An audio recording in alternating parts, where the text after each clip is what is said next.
ఓం శాంతి. విశ్వ పరివర్తన జరగాలని మనందరి కోరిక. కానీ ఈ విశ్వ పరివర్తన నాతో కనెక్టెడ్ ఉందనే విషయము, దీని పట్ల మనకు అవగాహన ఉందా? ఈ కనెక్షన్ అనేది మనకు అర్థమవుతుందా? ఈరోజు ఈ విషయమే ఉంది. విశ్వ పరివర్తన కావాలి, లేక ఇంకో సింపుల్ సెన్స్లో మాట్లాడాలంటే వేరే వాళ్ళు పరివర్తన అవ్వాలి. ఇదైతే ఖచ్చితం. దీని గురించి థాట్స్ అయితే ఎన్నో మన మనసులో నడుస్తూ ఉంటాయి. మనం ఏదైతే మాట్లాడుకుంటూ ఉంటాం కదా, దానిలో కూడా చూస్తే ఎక్కువ టైము దీని గురించే మాట్లాడతాము, వాళ్ళు చేంజ్ అవ్వాలి అని. కానీ ఈరోజు ఈ విషయము ఇక్కడ ఒక్క నిమిషం గురించి పాజ్ చేద్దాం. వారు చేంజ్ అవ్వాలి అనే విషయము సైడ్లో పెట్టి నేను చేంజ్ అవ్వాలనే విషయాన్ని తీసుకుందాం. తీసుకోవాలా లేదా? ఎందుకు తీసుకోవాలి నేను చేంజ్ అవ్వాలనే విషయాన్ని? అంటే ఈ విషయంలో మీరు మీ టైము ఎనర్జీ ఇస్తే కొంచెం అయినా లాభం ఉందన్నమాట. వేరే వాళ్ళు పరివర్తన అవ్వాలనే విషయం గురించి 100 సంవత్సరాలు కూడా మాట్లాడుతూ కూర్చోండి, ఏది జరిగేది లేదు. ఇంకా విశ్వ పరివర్తన మంచి వైపు కాదు, ఇంకా దిగజారడమే కనబడుతుంది అన్నమాట. అందుకోసం ఈ సబ్జెక్ట్ని ఇక్కడ కొంచెం పాజ్ చేద్దాం. ఇంకా విశ్వ పరివర్తన జరగాలి, అవసరము కావాలి. కానీ దానిలో ఫస్ట్ స్టెప్ నన్ను తీసుకుందాం. నేను చేంజ్ అవ్వాలి. ఓకేనా? ఫస్ట్ ఈ సంకల్పం మనసులో చేసుకుందాం, నేను పరివర్తన అవ్వాలి అని. సరే, నేను పరివర్తన అవ్వాలి అంటే దానిలో ఏది ఇంపార్టెంట్ పరివర్తన చేసుకునేదంటే? ఏ ముఖ్యమైన అంశం అనేది చేంజ్ అయ్యేది ఉంది? నేను చేంజ్ అవ్వాలి దేనిలో అని ఒకవేళ లిస్ట్ తయారు చేస్తే కొన్నైనా విషయాలు రాస్తాం. నాకు కోపం ఎక్కువ ఉంది, తగ్గించుకోవాలి. నాలో సోమరితనం ఉంది, నేను ఇంకా యాక్టివ్ అవ్వాలి. నేను నా ఫుడ్ హ్యాబిట్స్ని కంట్రోల్ చేయాలి. రాత్రి లేట్ పండుకుంటాను. వాట్సాప్, యూట్యూబ్, సోషల్ మీడియా ఎక్కువ వాడుతున్నాను. ఇవన్నీ కూడా తక్కువ చేసుకోవాలి అని ఓ 10 పాయింట్లైనా ఈజీలీ రాసుకోగలం. అయితే ఈ 10 పాయింట్లలో 10 సార్లు చేంజ్ అవ్వాలంటే కష్టం అనిపించవచ్చు. కానీ ముఖ్యమైన విషయాలు 2 ఉన్నాయి. యాక్చువల్లీ పరివర్తన తీసుకువచ్చే విషయాలు ఓన్లీ 2 పదాలను పరివర్తన చేసేది ఉంది. ఏ 2 పదాలు తెలుసా? నేను ఇంకా నాది. ఐ అండ్ మై, మే ఆర్ మేరా. ఈ 2 విషయాలలో చేంజ్ తీసుకొచ్చేది ఉంది. ఈ 2 విషయాలలో చేంజ్ ఎలా తీసుకురావాలి అంటే, మే అంటే అహంకారము, నేనంటే అహంకారము, నాది అంటే అటాచ్మెంట్. మీరు చూడండి, మీరు ఏ ప్రాబ్లమ్స్ గురించి అయినా మాట్లాడండి, స్వయం గురించి కూడా మీలో మీరు ఏ లోపాల గురించి అయినా మాట్లాడితే ఎక్కడో ఈ 2 విషయాల దగ్గర వచ్చి ఆగిపోతుంది అన్నమాట. ఏ 2 విషయాలంటే ఈగో అండ్ అటాచ్మెంట్. కోపం కూడా దాంతోనే రిలేటెడ్ ఉంది. వేరే వికారాలన్నీ దీంతోనే కనెక్టెడ్ ఉన్నాయి. అయితే ఈ నేను ఇంకా నాదనేటిని ఎలా తీసేయాలి, దాని గురించి ఏం కృషి చేయాలి, అది ఈరోజు పరమాత్ముడు మనకు వరదానంగా ఇస్తున్నాడు. అయితే ఈ వరదానాన్ని చక్కగా మీ బుద్ధి అనే జోళిలో చక్కగా ఉంచుకోండి. ఈరోజు పరమాత్ముని వరదానము ఈ విధంగా ఉంది.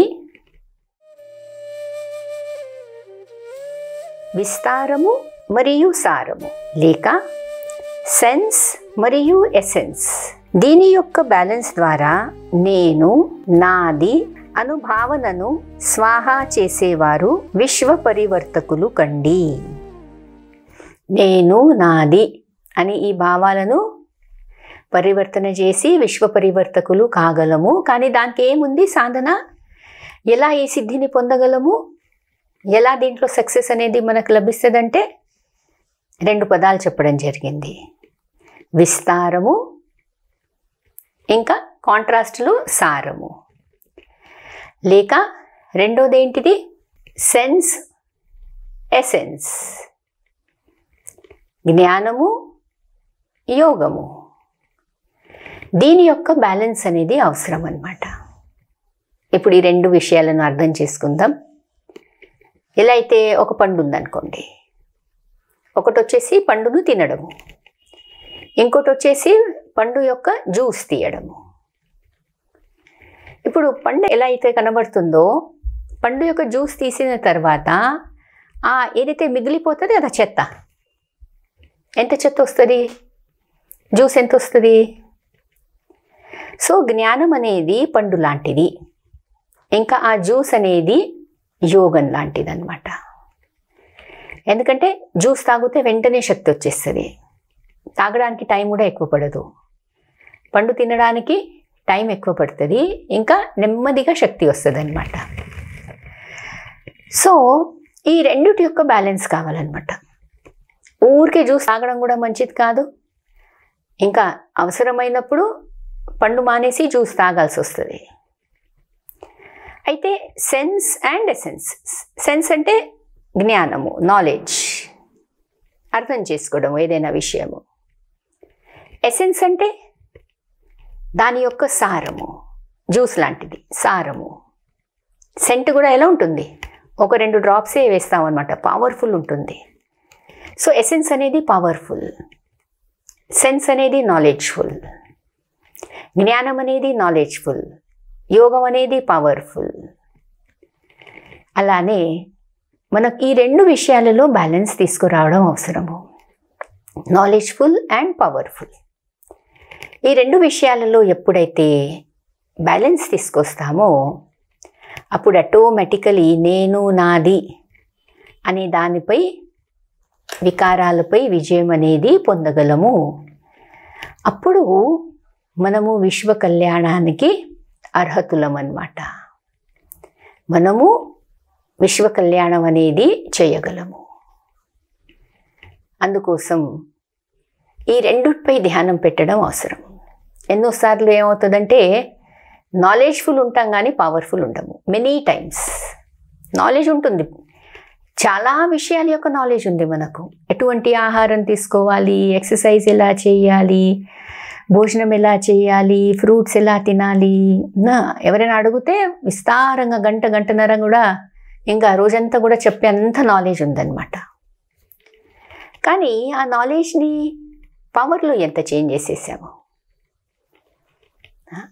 పవర్ఫుల్ అవుతేనే కదా ఆ నాలెడ్జ్ అనేది మనకు యూస్ఫుల్ అనేది ఉంటుంది. అందుకోసం జస్ట్ నాలెడ్జ్ వింటూ సంతోషపడేది కాదు. వీళ్ళు ఈ విషయం చెప్పారు, వాళ్ళు ఆ విషయం చెప్పారు, నేను ఇది ఈ చోటు చదివినా, మంచిదే ఇవన్నీ విషయాలు, కానీ అర్థం చేసుకోవడం వరకే కాదు కదా, దాని నుంచి శక్తి కూడా మనకు లభించాలి. దానికి కావాలి యోగాభ్యాసం అన్నమాట. అందుకోసం ఈ బ్యాలెన్స్,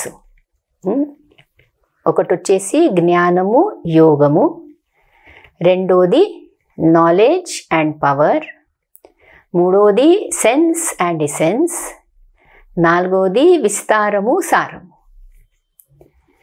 4 కూడా ఒక విషయం గురించే మాట్లాడుతున్నాయి కానీ 4 విధాలుగా ఈ బ్యాలెన్స్ గురించి చెప్పగలం అన్నమాట.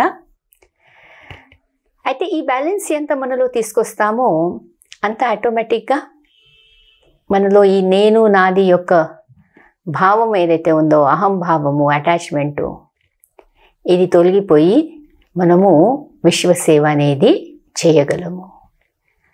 ఓం శాంతి.